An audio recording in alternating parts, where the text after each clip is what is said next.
আসসালামু আলাইকুম সুপ্রিয় দর্শক, আপনাদের ভালোবাসায় আসলাম এক অসহায় মেয়ের কাছে। আমরা শুনবো তার জীবন কাহিনী। আসসালামু আলাইকুম। ওয়ালাইকুম আসসালাম। আসসালামু আলাইকুম। ওয়ালাইকুম আসসালাম। তুমি কেমন আছো? জি আলহামদুলিল্লাহ ভালো আছি। আপনারা কেমন আছেন? আল্লাহ তালা খুবই ভালো রাখছে। তোমার নামটা কি জানতে পারি? আমার নাম হচ্ছে রিয়ামণি। রিয়ামণি। জি। দেশের বাড়ি কোথায়? দেশের বাড়ি হচ্ছে সিলেট। সিলেট। জি। হবিগঞ্জ না সুনামগঞ্জ? না, হবিগঞ্জ। হবিগঞ্জ। তোমার ফ্যামিলিতে কে কে আছেন? আমার ফ্যামিলিতে আমার মা নেই, আমার বাপ আছে। আচ্ছা, তোমার আম্মু কি হয়েছিল? জি। তোমার আম্মুর কি হয়েছিল? আমার আম্মু প্রেগনেন্ট ছিল, তারপরে ও আচ্ছা, মৃত্যুবরণ করছেন। কারণ দুনিয়া থেকে সবাইকে যেতে হবে। যাই হোক, তোমার আম্মুর কথা মনে পড়ে না? মনে পড়ে। যাই হোক, সবসাথে হয়তো বেশি মনে পড়ে দুইটা ঈদ আসলে। আমাদের মুসলমানের একটা কোরবানি ঈদ আছে। যার মা রমজান। নাই সে বুঝে যায় তার কতটা কষ্ট আছে, সে কিরকম আছে। মা নাই, মনে করেন যে দুনিয়াতে কিছুই নেই। আচ্ছা, আবার প্রথমে ফিরে যাই। তোমার নামটা কিন্তু জানা হলো না। তোমার নামটা কি? আমার নাম হচ্ছে রিয়ামণি। একবার বলা হয়েছে। যাই হোক, তোমার পড়াশোনা কতটুকু? আমি পড়াশোনা করছি 6 পর্যন্ত। 6। মানে আর কোনো পড়াশোনা করার কোনো আগ্রহ জাগেনি, নাকি আর্থিকের জন্য করতে পারোনি, কোনটা? আগ্রহ তো জাগে, পড়াশোনা করতে তো ভালো লাগে, কিন্তু আর্থিকের জন্য করতে পারো না, টাকা না। পয়সার সমস্যার জন্য থেমে গেছো।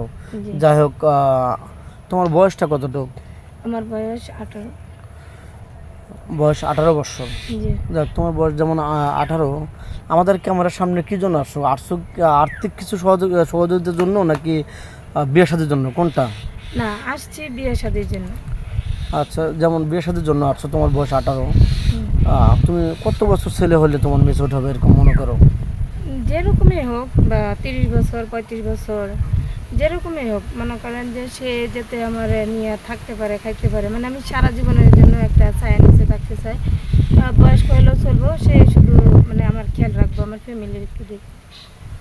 তুমি বলতে চাচ্ছ যে তার বয়স একটু বেশি হলে আমার সমস্যা নেই, না, না। শুধু আমার খেয়াল রাখলেই হবে। আমি গরিবের মেয়ে, আমি 2 মুঠো ভাতেই খুশি, হুম হুম। বেশি দরকার নেই। না। শুধু আমাকে ভালো রাখলেও হবে, আর সে ভালো হলে চলবে। জি। এই তো বলতে চাচ্ছ নাকি? জি।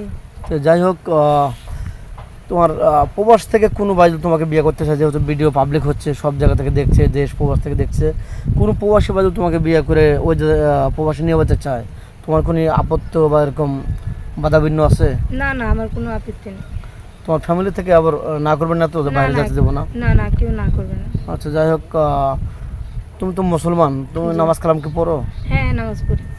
নামাজ কিন্তু পড়তে হবে। হ্যাঁ, নামাজ আর পড়ি। তোমাকে যদি বলে কোনো ভাই বিয়ে করে যে তোমাকে পর্দা করতে হবে, মুখ কাউকে দেখান যাবে না, তোমাকে ফ্যামিলি এগুলো কি তুমি মেনটেন করে চলতে পারবে, নাকি হ্যাঁ, সমস্যা? পারবো। না না, এই সব কিছু মেনটেন করে চলতে পারবো। সমস্যা ফিল হবে না? না না, কোনো সমস্যা হইব না। এখন কিন্তু অসহায় হচ্ছে, সব ধরনের কথায় তুমি শিকার হচ্ছে, কিন্তু পরে কিন্তু প্রতারণা করা যাবে না। না না, বা প্রতারণা আমি তার করবো সাথে না। ও না করলেই হইছে, আমি প্রতারণা করবো কি লাগে? আচ্ছা, যাই হোক, তোমাকে বিয়ে করে যদি বাংলাদেশে রেখে যায়, তো শ্বশুর শাশুড়ি দুজনে যদি থাকে, বা শ্বশুর শাশুড়ি দুজনে আছে, ননদ আছে, বাসুর আছে, সবার সাথে ভালো ব্যবহার করতে হবে, নাকি খারাপ ব্যবহার করবে? না না, খারাপ ব্যবহার করবো কেন? যেহেতু আমার মা নাই, আমি আরো বেশি করে থাকবো, আরো সম্মান দিব।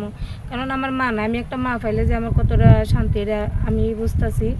যাদের মা নাই তারাই বুঝে যে মার যে কি যন্ত্রণা। আমিও চাই এরকমই, যে একটা মা থাক, মা পাই, যাতে মা ডাকতে পারি, যাতে আমারও সন্তানের মতন দেখে, আমিও তারে মায়ের মতন দেখবো, এরকমই। আচ্ছা, ঠিক আছে। স্ক্রিপ্টটা বাড়াতে চাচ্ছি না। তোমার ফোন নাম্বারটা আমাদের ভাই, স্ক্রিনে দিয়ে আমার দাও। ফোন নাই, আমি ফোন চালাই না। ফোন চালাবো খেতে, খাইতেই পাই না ঠিক মতো। ও, তোমার ফোন নেই? না না, আমার কোনো ফোন নেই। দর্শক বন্ধু শুনতে পারলেন, মেয়েটার কোনো ফোন নেই। আমাদের নাম্বার দেওয়া থাকবে, কেউ ভিডিও কল দেবেন না, দয়া করে কেউ ভিডিও কল দেবেন না, অডিও কল দেবেন। ভিডিও কল দিলে ব্লক করতে বাধ্য হবো। ভালো থাকবেন, সুস্থ থাকবেন, এই বলে শেষ করে দিচ্ছি। আল্লাহ হাফেজ।